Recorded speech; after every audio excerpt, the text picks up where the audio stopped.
ملا ٹائمز میں خوش آمدید۔ اسرائیل میں بغاوت بڑھتی جا رہی ہے۔ ایک طرف اسرائیل کی عوام سڑکوں پر اتر کر لگاتار اپنی ہی سرکار کے خلاف پروٹیسٹ کر رہی ہے اور حماس کے ساتھ سیز فائر کے لیے ڈیل کرنے کے لیے دباؤ بنا رہی ہے۔ دوسری طرف اسرائیل کی کیبنٹ میں اور وار کونسل میں بھی اب بغاوت ہو گئی ہے۔ دو گروپ ہو گئے ہیں۔ ایک گروپ یہ چاہتا ہے کہ اسرائیل کو غزہ پٹی سے اپنی سینا کو واپس بلا لینا چاہیے، مزید کسی طرح کا حملہ غزہ پٹی پر نہیں ہونا چاہیے اور اسرائیل کے لیے خیریت اسی میں ہے کہ وہ حماس کے ساتھ ڈیل کرے، ہوسٹیج کو واپس لے اور حماس کی شرطوں پر عمل کرے۔ دوسری طرف اسرائیلی کیبنٹ میں وار کونسل میں ایک گروپ ایسا ہے جو یہ چاہتا ہے کہ ہر حال میں غزہ پٹی پر اسرائیل کا حملہ جاری رہے اور ہوسٹیج کو ریلیز کرنے کے بجائے اسرائیل غزہ پٹی پر حماس کے فائٹرز پر حملہ کرے اور یہ لڑائی آگے لمبی چلے۔ اب وار کونسل دو گروپ میں تقسیم ہو گئی ہے۔ ایک گروپ ہے اسرائیل کے پرائم منسٹر بنجامن نتنیاہو کا اور اس کے ساتھ ہے وہاں کا ڈیفنس منسٹر ایتمان بن گویر۔ دوسرا گروپ ہے جس میں اسرائیل کا فورن منسٹر شامل ہے۔ اس کے علاوہ اسرائیل کا آرمی چیف بھی اسی گروپ میں شامل ہے، جس کا یہ ماننا ہے کہ اب غزہ پٹی میں اسرائیلی سینا کو مزید رہنے کی ضرورت نہیں ہے۔ اسرائیلی سینا کو غزہ پٹی سے باہر نکل جانا چاہیے اور اسرائیلی حکومت کے لیے ضروری ہے کہ وہ حماس کے ساتھ ڈیل کرے، مذاکرات کرے اور تمام ہوسٹیج کو جو حماس کے پاس ابھی موجود ہیں ان کو رہا کرایا جائے۔ اب یہ اختلاف اتنا بڑھ گیا ہے کہ اب تک تو یہ اختلاف اندرون خانہ تھا، میڈیا میں نہیں آیا تھا، سوشل میڈیا پر اس کا تذکرہ نہیں ہوا تھا، لیکن اب سوشل میڈیا پر اس کا تذکرہ ہونے لگا ہے اور اس کی شروعات یہاں سے ہوتی ہے کہ اسرائیل کی حکومت اور وہاں کے پرائم منسٹر بنجامن نتنیاہو نے اسرائیلی آرمی کو یہ آدیش دیا کہ وہ غزہ پٹی پر اپنی کارروائی کو بڑھا دے، پورے غزہ پٹی کا کنٹرول حاصل کر لے اور اس بات کی فکر نہ کرے کہ جو ہوسٹیج حماس کے ہاتھوں میں ہیں وہ مارے جاتے ہیں، وہ ہلاک ہوتے ہیں یا زندہ بچ پاتے ہیں۔ اس بات کی فکر کے بغیر اسرائیلی سینا اپنے آپریشن کو غزہ پٹی میں بڑھائے۔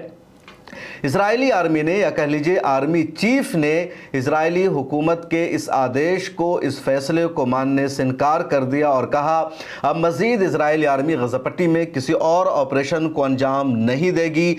پچھلے 23 مہینے میں ہم ہر کوشش کر چکے ہیں اور ابھی تک کامیابی نہیں ملی ہے اور ہم نے جب بھی ہدف تک، ٹارگٹ تک پہنچنے کی کوشش کی ہے، ہوسٹیج کو ریلیز کرانے کی کوشش کی ہے، ہمارا ہی نقصان ہوا ہے۔ ہم حماس کے لڑاکوں کے جال میں پھنس گئے ہیں، ہماری آرمی پوری کی پوری بٹالین کی شکل میں تباہ ہو گئی ہے اور جو ہمارے شہری جو حماس کی قید میں ہیں وہ مارے گئے ہیں۔ اس لیے اب مزید اس طرح کا کوئی قدم نہیں اٹھایا جائے گا اور اسرائیلی آرمی اب مزید لڑنے کے لیے غزہ پٹی میں تیار نہیں ہے، وہ نفسیاتی مریض ہو رہی ہے، اس لیے اس جنگ کو یہیں پر روک دیا جائے، یہ آرمی چیف نے کہا اور بنجامن نتنیاہو کے آدیش کو ماننے سے انکار کر دیا، گراؤنڈ آپریشن میں اضافہ نہیں کیا اور یہ بات برداشت نہیں ہو سکی بنجامن نتنیاہو کو۔ اس کے بعد بنجامن نتنیاہو نے باضابطہ سیکورٹی کابینہ کی میٹنگ بلانے کا فیصلہ کیا اور آج کابینہ کی میٹنگ بھی ہوگی۔ اس بیچ سوشل میڈیا پر آ کر ٹویٹر پر وہاں کے ڈیفنس منسٹر ایتمان بن گویر نے ایک پوسٹ کیا اور کہا کہ اسرائیل کے آرمی چیف آف اسٹاف یا کہہ لیجئے آرمی کے ہیڈ کی ذمہ داری ہے کہ بھلے ہی وہ سرکار کی بات سے، پرائم منسٹر کی بات سے ایگری نہ کرے، اس کے باوجود اس کی پروفیشنل ڈیوٹی ہے کہ وہ اس کے احکامات پر عمل کرے، وہ آرمی کی کارروائی کو آگے بڑھائے۔ اس کا ایگری نہ کرنا ایک الگ مسئلہ ہے لیکن پروفیشنل ڈیوٹی کو آگے بڑھانا ایک الگ مسئلہ ہے اور جیسے بیان سامنے آتا ہے فوراً وہاں کے ڈیفنس منسٹر کا بیان سامنے آ جاتا ہے آرمی چیف کے حق میں اور وہ یہ کہتے ہیں کہ اسرائیل کے آرمی چیف کو یہ حق حاصل ہے کہ وہ حکومت کو سمجھائے کہ کیا بہتر ہے کیا بہتر نہیں ہے اور اگر کہیں پر آرمی کی ہلاکت ہو رہی ہے، آرمی کا نقصان ہو رہا ہے تو پھر حکومت کی بات کو ماننا ضروری نہیں ہے۔ آرمی چیف کو یہ بتانا بھی ضروری ہے کہ آرمی ایک خود مختار ہے، آزاد ہے اور وہ حکومت کے ہر فیصلے کو ماننے کی پابند نہیں ہے۔ اب جو ڈیفنس منسٹر نے اپنے سوشل میڈیا ہینڈل پر لکھا، اس کا جو خلاصہ ٹائمز آف اسرائیل نے لکھا وہ یہ ہے کہ چیف آف اسٹاف پر لازم ہے کہ وہ واضح طور پر یہ کہے کہ کہ وہ سیاسی قیادت کی ہدایت پر مکمل طور پر عمل کریں گے، چاہے فیصلہ غزہ پر مکمل قبضے کا یا فیصلہ کن کارروائی کا ہی کیوں نہ ہو۔ اور جیسے یہ بیان آتا ہے ڈیفنس منسٹر کا، وہاں کے فورن منسٹر گدون سار نے ٹویٹر پر آ کر کے لکھا، چیف آف اسٹاف پر یہ لازم ہے کہ وہ سیاسی قیادت کے سامنے اپنی پیشہ ورانہ پروفیشنل رائے کو واضح کرے اور دو ٹوک انداز میں پیش کرے۔ مجھے یقین ہے کہ وہ ایسا ہی کریں گے۔ فورن منسٹر نے یہ بھی لکھا کہ آرمی چیف پر یہ بھی لازم نہیں کہ وہ یہ وضاحت کرے کہ فوجی قیادت حکومت کے ماتحت ہے، یہ بات پہلے سے طے شدہ ہے۔ تو ابھی جو بیان بازی ہو رہی ہے یہ کھل کر سامنے آ چکی ہے، اور پچھلے 23 مہینہ میں یہ بات واضح لفظوں میں ثابت ہو چکی ہے کہ ہمیشہ اسرائیلی سینا نے کوشش کی ہوسٹیج کو اپنے دم پر آزاد کرانے کی، کامیابی نہیں مل سکی، اور جب بھی کوئی سراغ لگا کہ وہاں پر ہوسٹیج موجود ہے، آسانی سے رہا کرا جا سکتا ہے، اور جیسے آرمی وہاں پر پہنچتی ہے فوراً یہ لوگ حماس کے لڑاکوں کے جال میں پھنس گئے، گھات کا ان کو شکار بنایا گیا اور کئی بٹالین تباہ ہو گئی۔ اور پچھلے دنوں میں حماس نے جب اپنی کارروائی کو تیز کی ہے تو اسرائیل کو اور اس طرح کے نقصان کا سامنا کرنا پڑ رہا ہے۔ جو آفیشیل ڈیٹا ہے جو اسرائیل نے اب تک ایکسپٹ کیا ہے، اس کے مطابق 7 اکتوبر سے اب تک 779 اسرائیلی آرمی کی غزہ پٹی میں ہلاکت ہو چکی ہے حماس کے لڑاکوں کے ہاتھوں۔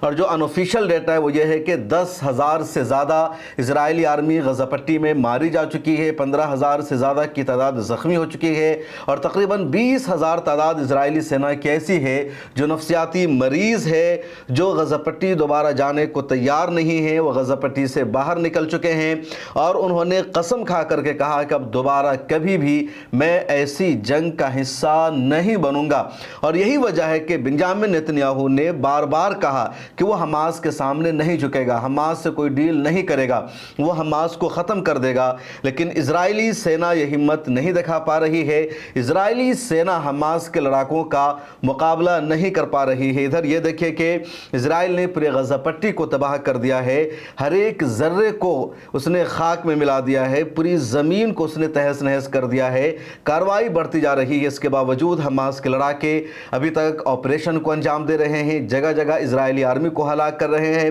جہاں پر اسرائیل کا کمان اینڈ کنٹرول ہوتا ہے اس کے نیچے یہ سرنگیں کھود کر بارود بچھا کر پورے کو تباہ کر رہے ہیں۔ جہاں پر اسرائیلی آرمی کا کیمپ ہوتا ہے اس کو چاروں طرف سے گھیر کر تباہ کر دیتے ہیں۔ پچھلے دنوں ایک ویڈیو میں نے بتایا کہ ایک پورا ایریا تھا جو اسرائیلی آرمی کے ہتھیاروں کا سب سے بڑا سینٹر تھا، تمام جدید ہتھیار وہاں پر اسرائیلی آرمی کے رکھے ہوئے تھے، چاروں طرف سے اسرائیلی آرمی نے اس ایریا کو گھیر رکھا تھا۔ اس کے باوجود القسام بریگیڈ نے اور دوسری وہاں کی جو آرگنائزیشن ہیں ان سب نے بہت دور سے نیچے سرنگوں کو کھودنے کا کام کیا اور 3 لیئر میں نیچے بارود بچھا دیا، اور پھر پورا اسرائیلی آرمی کا جنگی ساز و سامان تباہ و برباد ہو گیا۔ جو آرمی وہاں پر نگرانی کر رہی تھی وہ تباہ و برباد ہو گئی، ہلاک ہو گئی۔ اس وقت ایک اور رپورٹ آئی ہے، ابو علی مصطفیٰ ایک بریگیڈ ہے جس نے القدس بریگیڈ کے ساتھ ایک کارروائی کو انجام دیا ہے، اور دعویٰ یہ کیا گیا ہے کہ اسرائیل کے ایک جنگی جہاز کو یا کہہ لیجئے جنگی ہیلی کاپٹر کو ان لوگوں نے حملہ کر کے تباہ کر دیا ہے۔ کئی اسرائیلی آرمی کی ہلاکت ہوئی ہے۔ اس کے علاوہ اسرائیلی آرمی کے مرکبہ ٹینک کو، بلڈوزر کو روزانہ کی بنیاد پر تباہ کیا جا رہا ہے۔ ادھر ایک اور خبر غزہ پٹی سے سامنے آئی ہے اور کافی عرصے کے بعد یہ سامنے آئی ہے، جس میں اسرائیل نے غزہ پٹی کے جو لوکل تاجرز ہیں ان کو دکان لگانے کی اجازت دی ہے، ان کو چیزیں بیچنے کی پرمیشن دی ہے، اور پچھلے 23 مہینہ میں پہلی مرتبہ غزہ پٹی سے تصویر سامنے آئی ہے جس میں دیکھا جا رہا ہے کہ کچھ لوگ وہاں ٹھیلی پر کچھ سامانوں کو بیچ رہے ہیں تاکہ ضرورت مند لوگ سامانوں کو خرید سکیں، لیکن ابھی بھی مکمل طور پر امدادی راستے نہیں کھلے ہیں، ٹرکوں کو جانے کی پرمیشن نہیں ہے، رفح کراسنگ بارڈر ابھی تک کلوز ہے۔ اور کل ایک رپورٹ میں نے بتایا تھا کہ جو عرب ممالک ہیں، جو یورپ کے ممالک ہیں، ان کی بے غیرتی دیکھیے، ان کی بے حسی دیکھیے کہ وہ